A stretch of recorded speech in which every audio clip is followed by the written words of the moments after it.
τα κλέβω ρε κλέφτες είμαστε, 40 παλικάρια κι η γάμα μου, μωρέ όρκος στο σταυρό.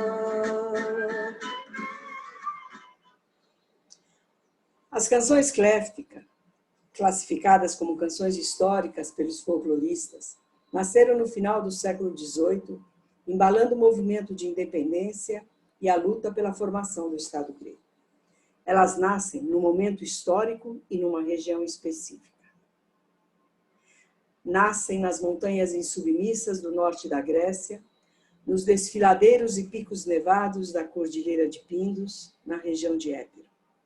Uma região onde a vida era feita de pedra, montanhas e riachos escarpados, habitado na época pelos grupos conhecidos como Cléftes e Armatolê. Naquele tempo, e ao longo do século XIX, os ventos do romantismo e os ideais libertários sopravam na região dos Balcãs, definindo não apenas nações e fronteiras, mas sonhos e destino de muitos povos e clãs, populações do Império Otomano. As canções cléfticas nasceram nesse contexto e desempenharam um papel muito especial na formação da identidade grega nacional.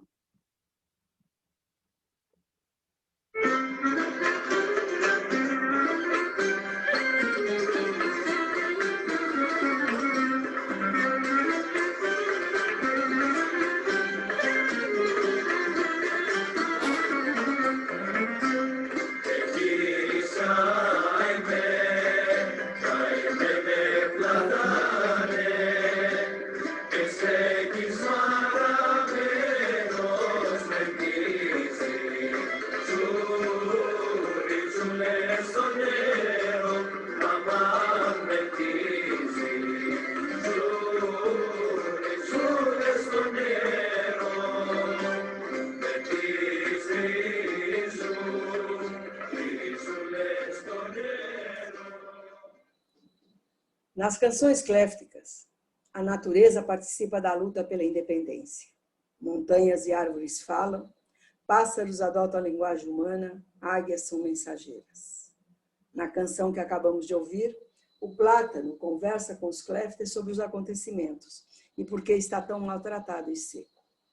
Essas árvores centenárias até hoje povoam as praças das aldeias gregas encravadas nas montanhas, oferecendo sombra, silêncio e acolhimento.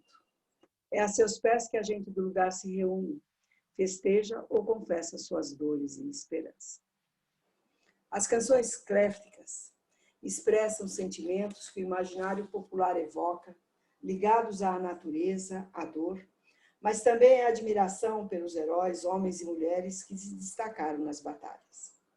São canções provavelmente criadas ao mesmo tempo que os acontecimentos descritos, embora contenham elementos históricos mínimos, imprecisos, informações vagas e, por isso, transformam-se no entrelaçado de mito e história. Os heróis, ao contrário dos acritas, segundo o escritor e professor de danças folclóricas Yannis Tsiamitros, não têm habilidades sobrenaturais e são meros mortais. O poeta popular, além de elogiar basicamente as muitas reconhecidas façanhas dos heróis pela nação e pela liberdade, não evita se referir aos conflitos civis, à dor do inimigo e às diferenças pessoais e traições. Estas canções, segundo a folclorista Miranda Terzópoulou, foram carregadas com tarefas ideológicas específicas, cultivaram a memória coletiva e contribuíram para a formação da consciência e identidade nacional grega.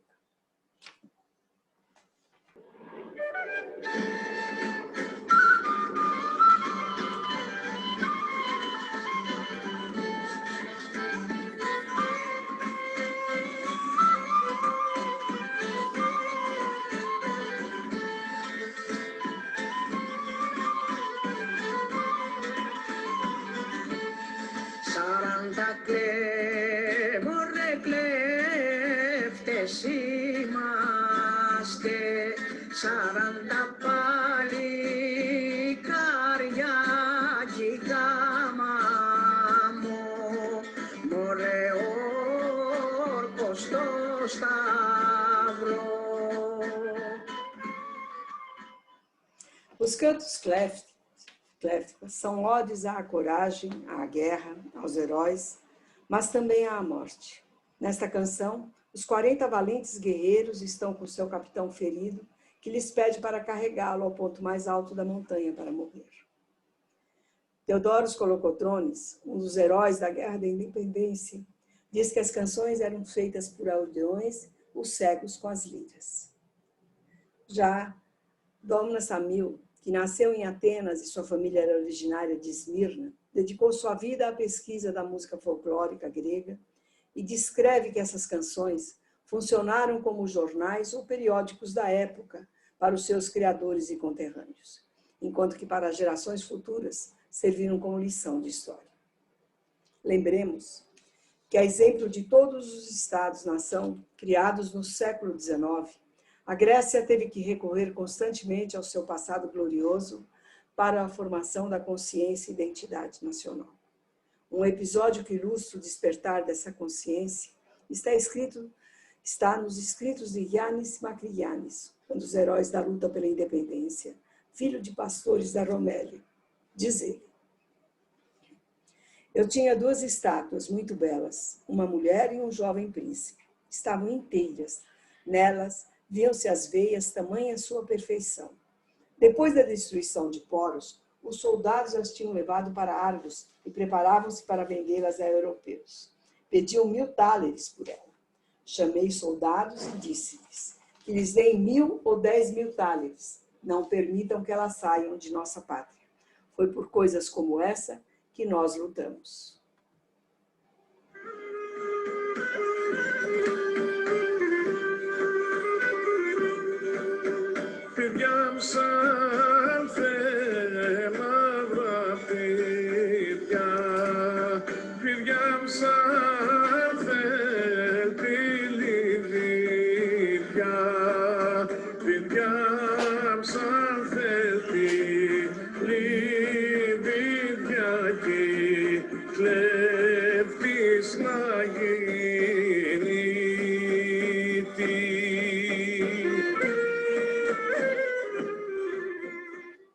A canção que acabamos de ouvir fala da vida, das dificuldades e das privações enfrentadas pelos cléftes para aqueles que querem se juntar a eles.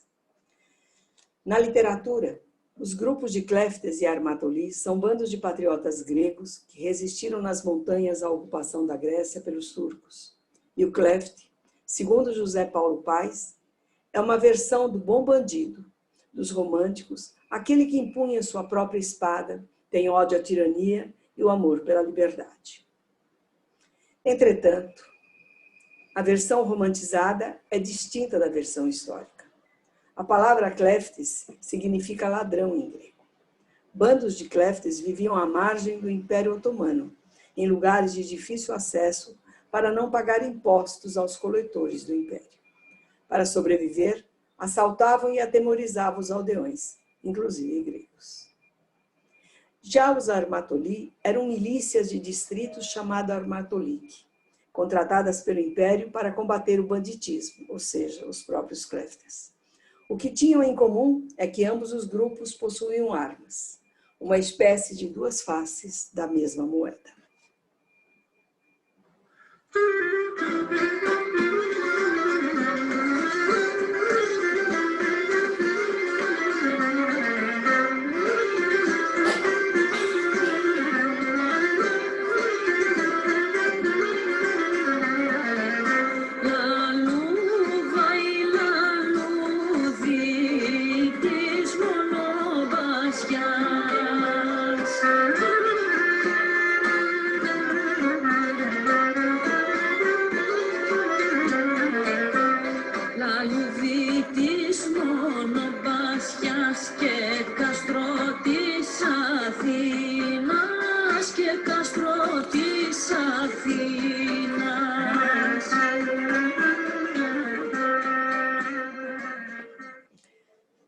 Durante a Guerra da Independência, os Cleftes e Armatoli formaram o núcleo das forças de combate gregas.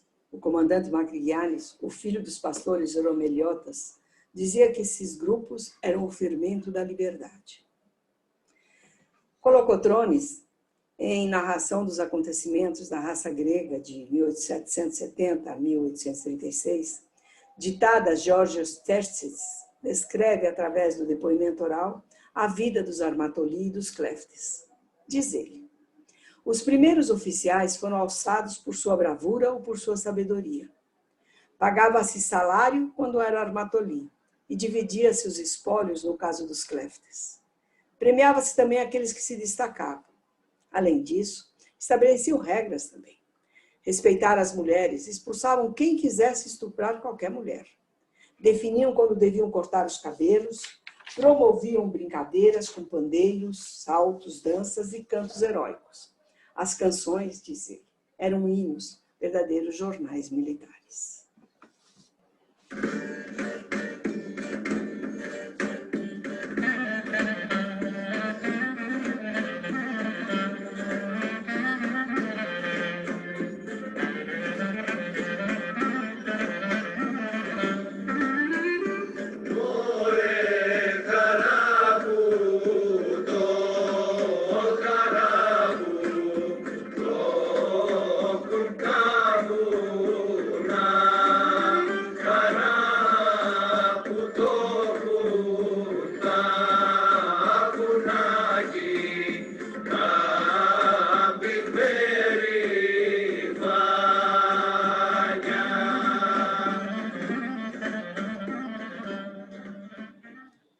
Nessa canção, as montanhas se alegram ao ver diáconos com espadas e padres com fuzis lutando pela liberdade.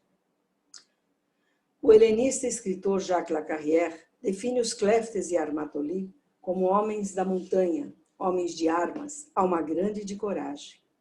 Iletrados, rudes, homens certamente brutais, às vezes sem escrúpulos, mas tendo o coração cheio de uma vontade compacta e dura quanto o bronze, o de libertar a Grécia.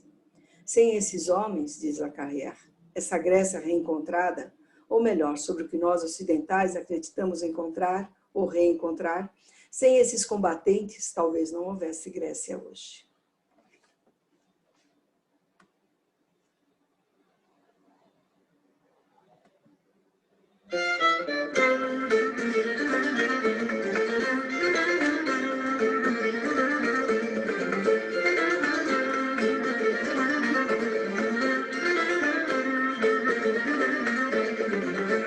Μια κόρη τα απεφασίσε να πάει με τους κλέφτες.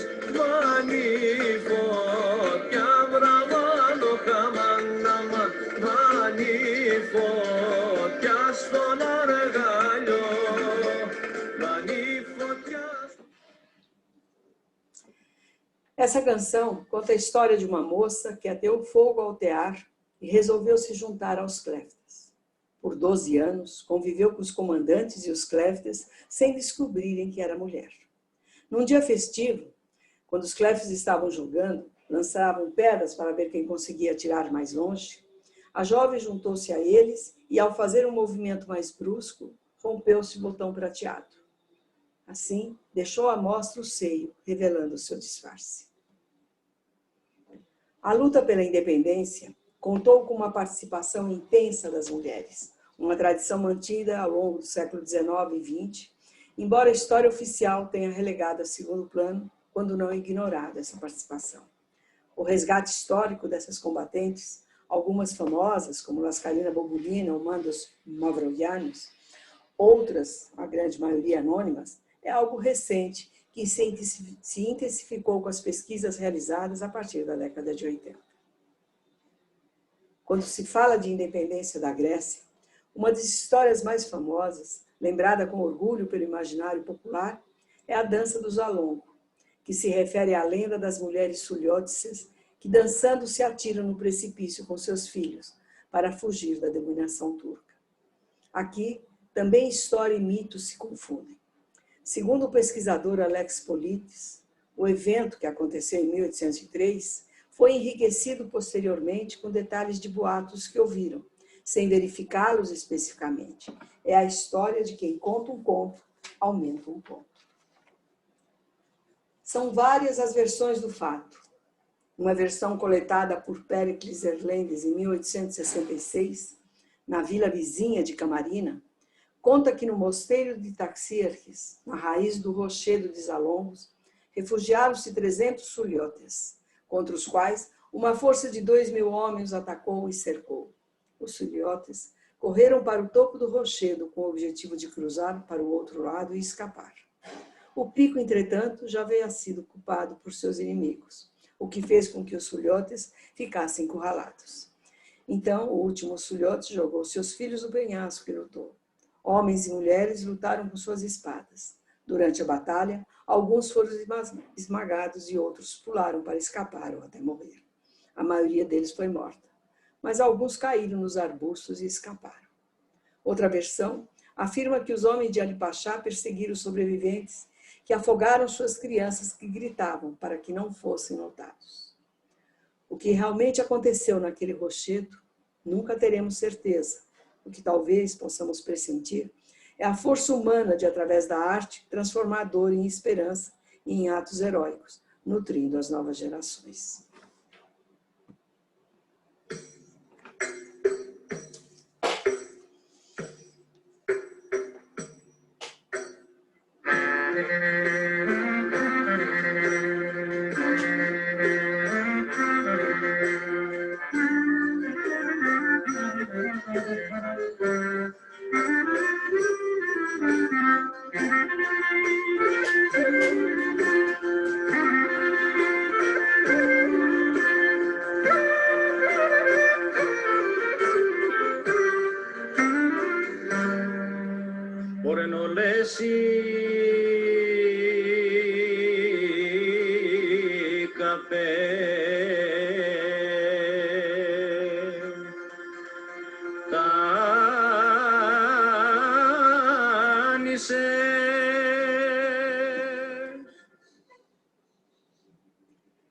Não se curvar à tirania é um ato constante nas canções, exaltando a coragem.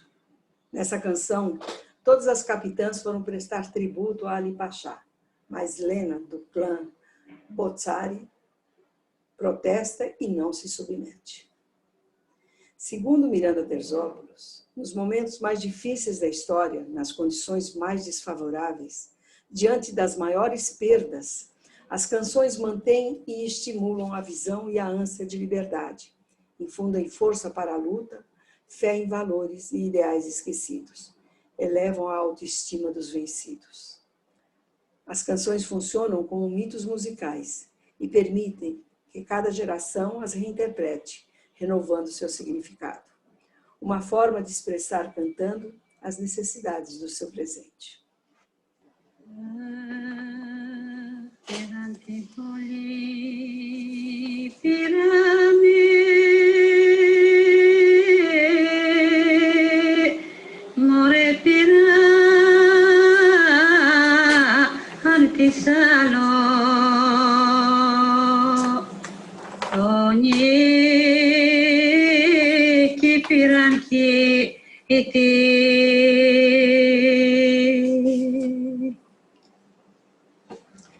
Essa canção, interpretada por Dona Samil, que além de folclorista era cantora, é um lamento que fala da tomada da cidade de Salônica e de Constantinopla e da intervenção de Nossa Senhora, avisando que o esforço de construção do mosteiro é inútil. O tempo passa com suas continuidades e descontinuidades, seus cortes e reviravoltas. Porém, um sentido peculiar do tempo faz os gregos cantarem, ou melhor, lamentar, coletiva e ritualisticamente, heróis acritas e reis bizantinos, Suliotes, Cleftarmatolós e Elacites, de uma saga em evolução de heroísmo e luto, da qual extraem sempre que precisam denunciar, animar ou desarmar questões nacionais ou sociais, para preencher todas as lacunas e silêncios da história escrita, segundo Miranda Terzópolis. Após quase 200 anos da data de independência, os gregos seguem cantando e dançando para exorcizar dores da vida e da alma. Passaram os séculos XIX e XX em guerras, combates internos e crises econômicas. Ao longo desse tempo, cercados por pobreza e inspirados por Deus e deuses, as montanhas sempre foram refúgio de guerrilheiros e da resistência. As canções iluminaram e iluminam a luta pela sobrevivência até hoje. O que aqui apresentamos é apenas uma pequena amostra desse universo cléftico, com suas canções, histórias e mito. Neste tempo pandêmico de aparente caos e de profundas transformações, as canções, as danças e as artes, de uma forma geral, continuam a acalentar e inspirar corações e mentes.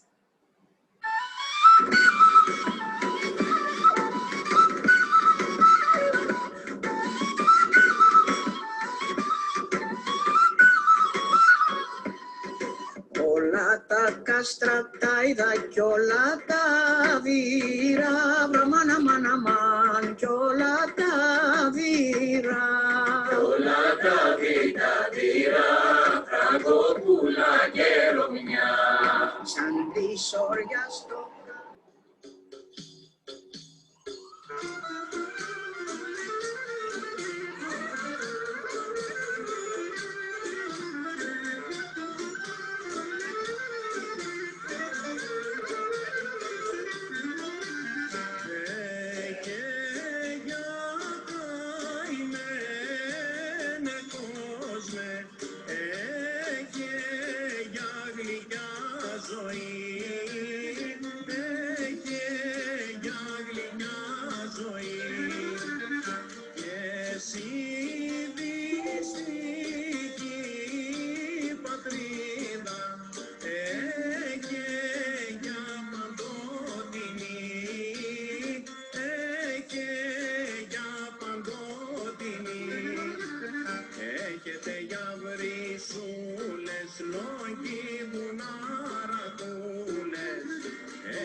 Έχετε για ψηλά βουνά και εσείς σουλιότοπους.